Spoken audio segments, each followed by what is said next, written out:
Pengertian K-means. K-means adalah algoritma pengelompokan data yang mengelompokkan objek-objek dalam beberapa kelompok berdasarkan kemiripan jarak antara mereka, dengan tujuan mengumpulkan objek-objek yang serupa dalam pengelompokan yang sama. Algoritma ini berulang kali memperbarui pusat-pusat klaster dan mengasosiasikan setiap objek dalam klaster yang memiliki pusat terdekat hingga konvergensi. K-means banyak digunakan dalam analisis data, segmentasi pelanggan, dan tugas-tugas pengelompokan lainnya. Di sini saya akan menjelaskan tentang pembahasan segmentasi pelanggan menggunakan klasterisasi K-means. Merupakan aplikasi umum dari algoritma K-means dalam pemasaran dan analisa pelanggan. Ini melibatkan pembagian basis pelanggan berusaha menjadi kelompok-kelompok atau segmen yang berbeda berdasarkan kesamaan dalam perilaku preferensi atau karakteristik mereka. Segmentasi ini dapat memberikan wawasan berharga untuk strategi pemasaran yang ditargetkan, penawaran yang dipersonalisasi, dan peningkat kepuasan pelanggan. Selanjutnya, perhitungan algoritma K-means. Yang pertama, analisa pusat klaster, yaitu pilih secara acak K titik awal sebagai pusat klaster awal, di mana K adalah jumlah klaster yang diinginkan. Yang kedua, pengelompokan data untuk setiap data poin, hitung jarak terhadap semua pusat klaster dan asosiasikan data poin tersebut dengan pusat klaster terdekat. Ini membentuk K klaster awal. Yang ketiga, perhitungan pusat klaster baru. Hitung rata-rata dari semua data poin dalam setiap klaster untuk mendapatkan pusat klaster baru. Yang keempat yaitu pengecekan konvergensi, yaitu evaluasi perubahan pusat klaster dari iterasi sebelumnya.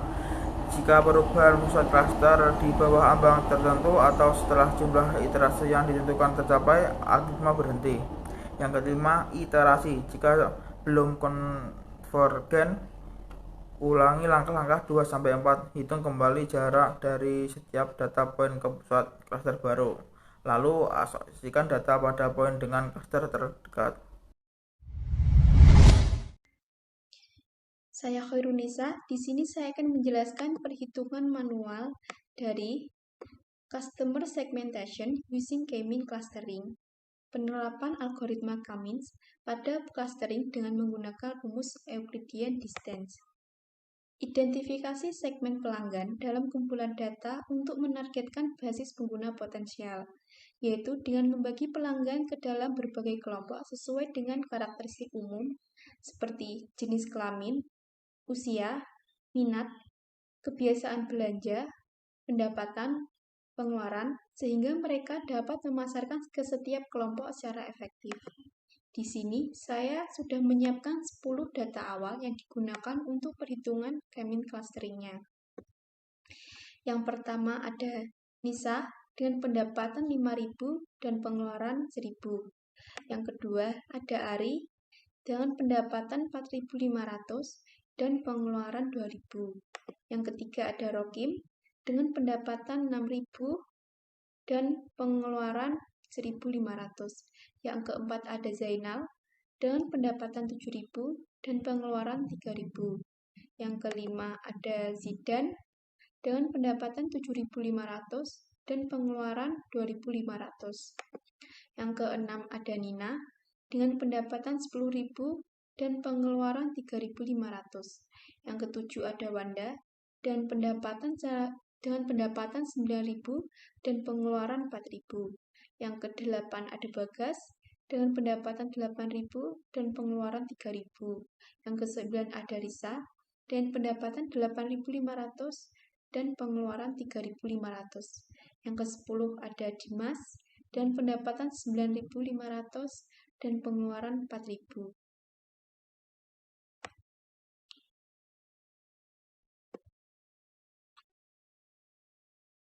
Kasus ini saya akan membentuk jumlah klaster yang dibentuk ada 2, yaitu klaster 1 dan klaster 2. Yang pertama, dalam perhitungan Kamin ini kita menentukan sentroidnya. Sentroid bisa ditentukan secara acak sesuai dengan nilai terdekatnya.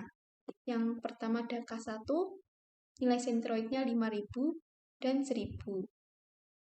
K1 untuk K1, sentroid dari pendapatannya 5.000. Untuk sentroid K1, pengeluaran itu 1.000. Kemudian untuk K2, sentroid pendapatan 10.000 dan sentroid pengeluaran 3.000. Kemudian kita menghitung C1 dan C2-nya. C1 dan C2 kita menggunakan rumus Euclidean distance. Setelah kita menentukan C1 dan C2, kita menghitung jarak terdekatnya. Setelah itu kita bisa menentukan klasternya. Data tersebut terletak pada klaster 1 atau klaster 2.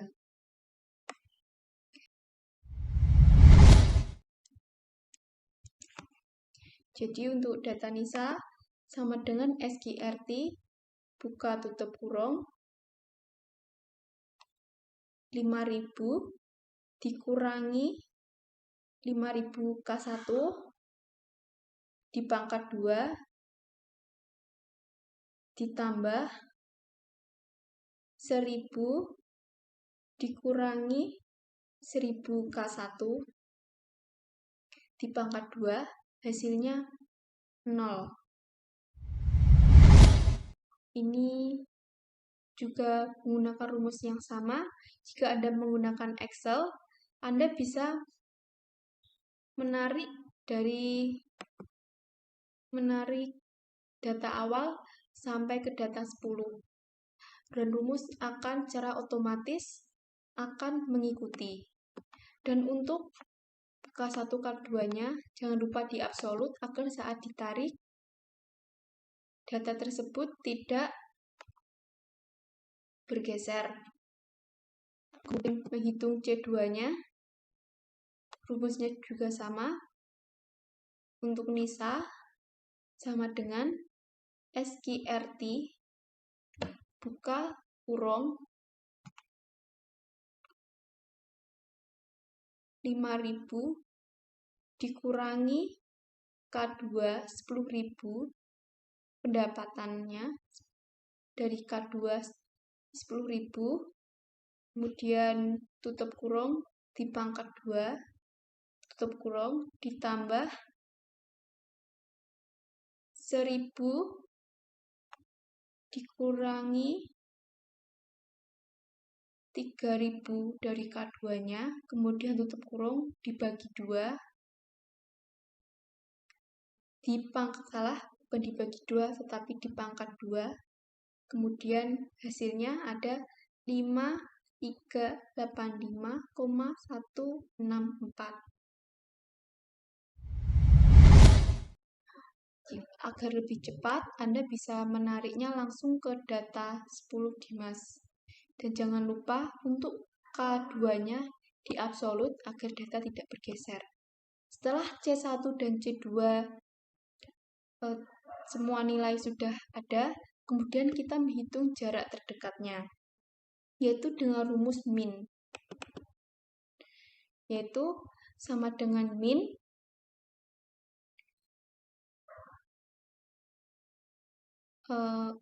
jika di Excel-nya ini berarti sama dengan min buka kurung E30.2 F30.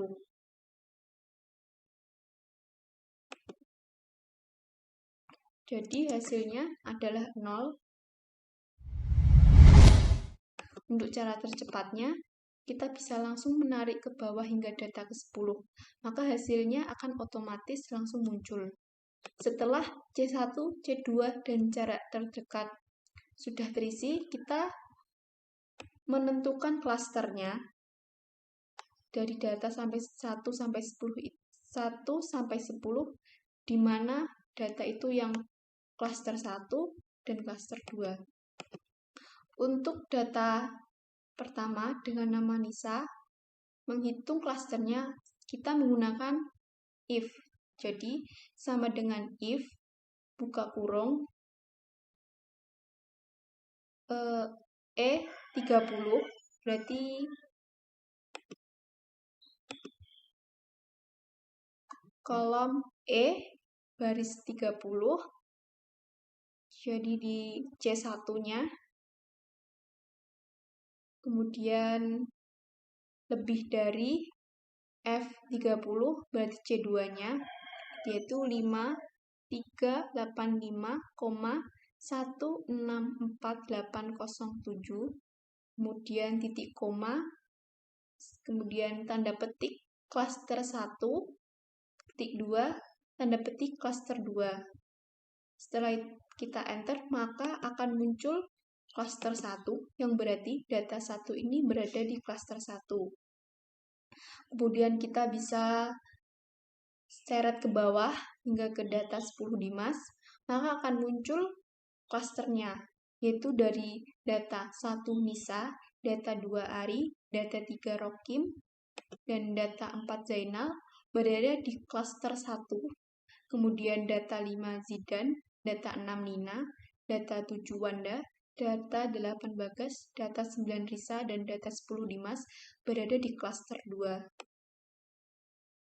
Kesimpulannya, K1 berada di data 1, 2, 3, 4, K2 berada di data 5, 6, 7, 8, 9, 10.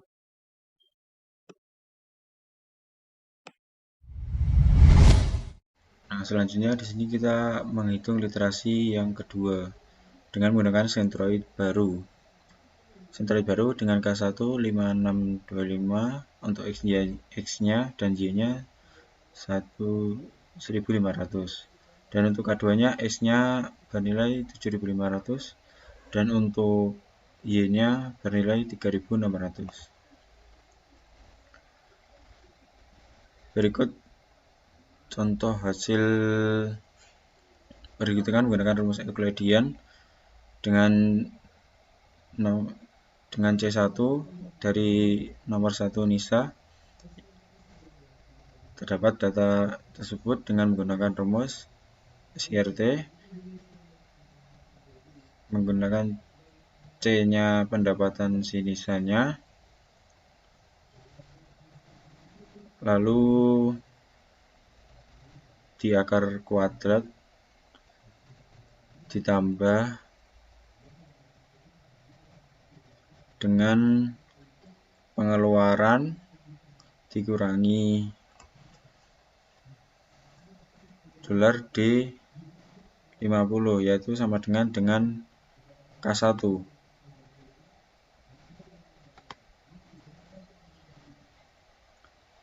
Akhirnya menjadi nilai seperti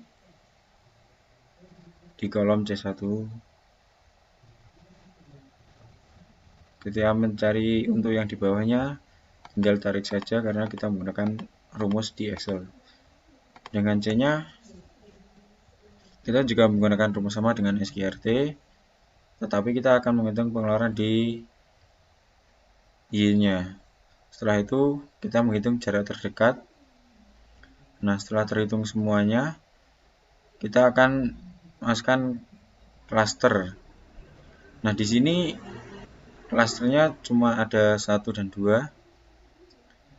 Nah, untuk keterangannya, untuk data si Nisa, Ari, Rokim, dan lainnya itu tetap sama, yang berubah hanya pada data si Zainal. Dan untuk pada kesimpulan, antara data 1, 2, 3 itu masuk ke klaster pertama atau K1. Dan untuk yang lainnya masuk kepada klaster kedua atau K2.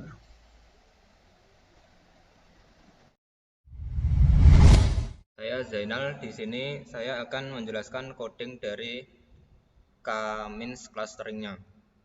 Yang pertama-tama, kode dimulai dengan mengimpor beberapa library yang akan digunakan dalam kode ini. Di sini ada Pandas yang berguna untuk mengimpor library Pandas untuk memanipulasi data dalam bentuk data frame. Lalu ada NumPy, gunanya untuk mengimpor library NumPy untuk dukungan operasi numerik. Lalu di sini ada from sklearn cluster, impor dari Kamins. Fungsinya untuk mengimpor modul Kamins dari library scikit-learn yang digunakan untuk melakukan Kamins clusteringnya. Lalu di sini ada matplotlib.pyplot, digunakan untuk mengimpor modul pyplot dari library matplotlib untuk visualisasi data. Lalu coding baris ke-6 sampai 10. Di sini adalah untuk memasukkan data pelanggan ke dalam data frame. Di sini ada klaster pertama pendapatan dan klaster keduanya pengeluaran. Pendapatannya nilainya ada 5.000, lalu 4.500, 6.000, 7.500, 7.000, 10.000, 9.000, 8.000, 8.500, dan 9.500. Untuk pengeluarannya 1.000, 2.000, 1.500, 2.500, 3.000, 3.500, 4.000, 3.000, 3.500, dan 4.000. Potongan kode di atas merupakan pembuatan sebuah data frame menggunakan library Pandas. Data frame adalah struktur data tabular 2 dimensi yang kuat dan fleksibel yang digunakan untuk menyimpan dan memanipulasi data. Pada kode di atas, kita membuat data frame dengan 2 kolom, yaitu pendapatan dan pengeluaran. Setiap kolom ini berisi daftar nilai yang mewakili pendapatan dan pengeluaran dari beberapa pelanggan. Dalam contoh ini terdapat 10 baris data pelanggan dengan pendapatan dan pengeluaran yang berbeda-beda.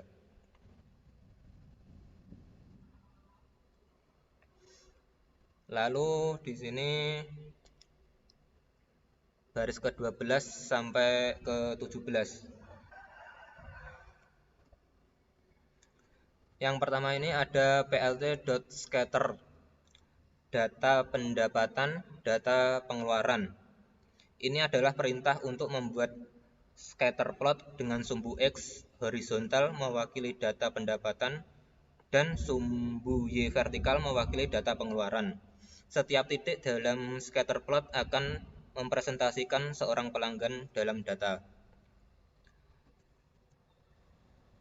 Lalu plt X label pendapatan.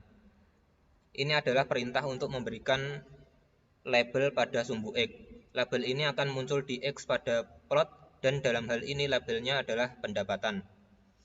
Lalu yang plt Y label pengeluaran. Ini adalah perintah untuk memberikan label pada sumbu label ini akan muncul di sumbu pada plot dan dalam hal ini labelnya adalah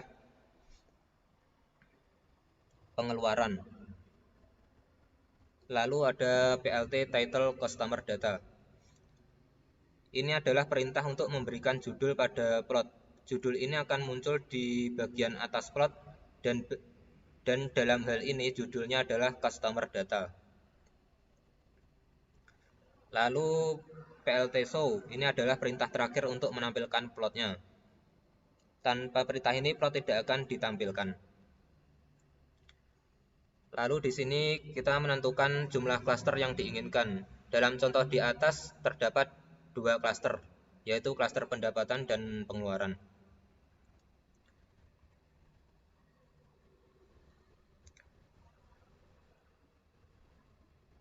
Lalu di sini baris ke-22 sampai 24 melakukan Kamins clusteringnya dengan perintah Kamins sama dengan K-min kurung buka n underscore cluster sama dengan num underscore cluster kurung tutup. Baris pertama membuat objek K-min dari model scalar.cluster yang digunakan untuk melakukan algoritma K-min clusteringnya. Objek ini akan digunakan untuk mengelompokkan data ke dalam klaster berdasarkan atribut yang diberikan. Parameter yang diberikan pada objek ini adalah n-cluster. Parameter ini yang menentukan jumlah klaster yang ingin dihasilkan. Nilai ini diambil dari variabel num-cluster yang telah ditentukan sebelumnya.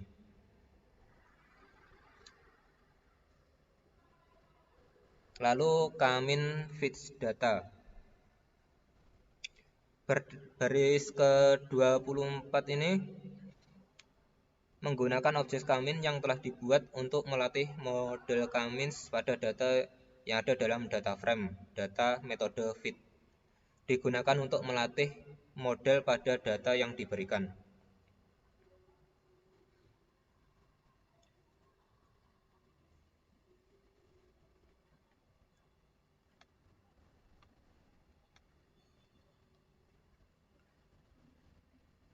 Lalu baris ke-27 dengan perintah label sama dengan K-min.labels.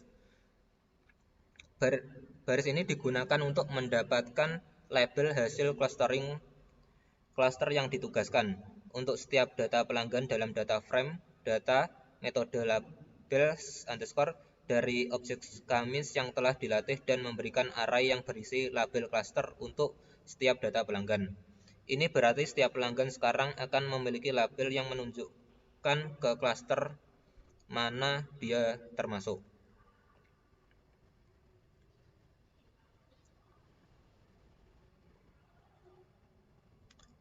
Lalu ke baris ke-30 data cluster sama dengan label. Perintah ini menambahkan kolom baru bernama cluster ke dalam data frame. Data yang berisi label cluster yang telah diperoleh dari langkah sebelumnya. Setiap baris dalam kolom ini akan mencerminkan cluster yang ditugaskan kepada pelanggan yang sesuai dalam data frame-nya. Dengan menambah kolom cluster data frame, data sekarang memiliki informasi mengenai cluster mana yang diatribusikan kepada setiap pelanggan berdasarkan proses K-min clustering yang telah dilakukan sebelumnya. Ini mempermudah analis dan pemahaman tentang bagaimana data pelanggan telah dikelompokkan berdasarkan atribut pendapatan dan pengeluaran.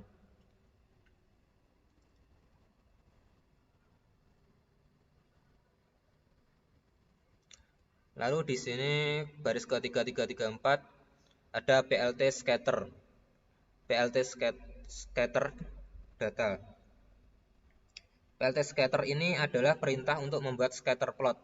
Dalam hal ini kita melakukan scatter plot terpisah untuk setiap klasternya. Lalu ada data cluster. Data cluster pendapatan. Ini adalah cara untuk memilih data pelanggan yang termasuk dalam klaster 1 dari data frame data dan mengambil nilai pendapatan dari data tersebut.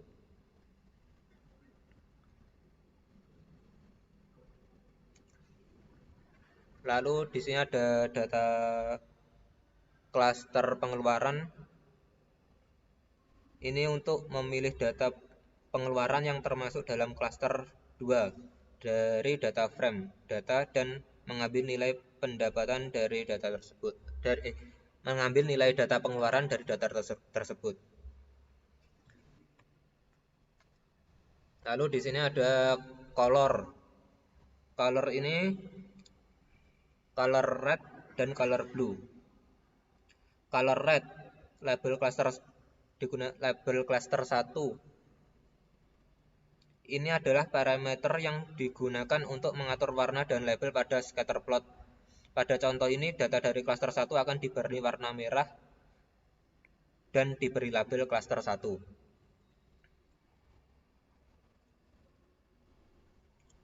Lalu ada color blue dengan label cluster 2. Ini adalah parameter yang digunakan untuk mengatur warna dan label pada scatter plot. Pada contoh ini, data dari cluster 2 akan diberi warna biru dan diberi label cluster 2.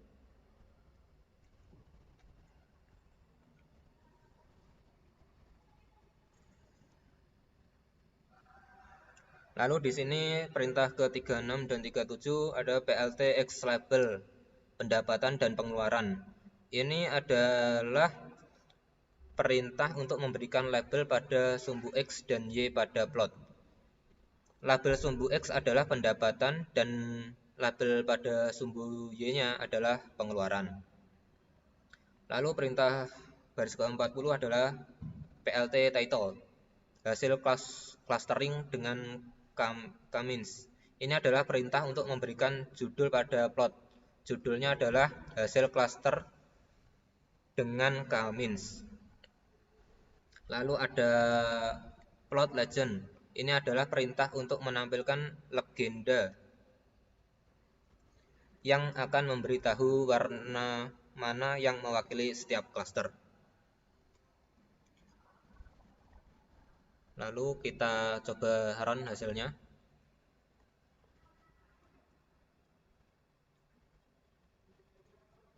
Nah, berikut adalah hasil dari runningnya. Yang untuk titik warna merah ini adalah cluster dari 1 dan warna biru adalah cluster 2. Terima kasih.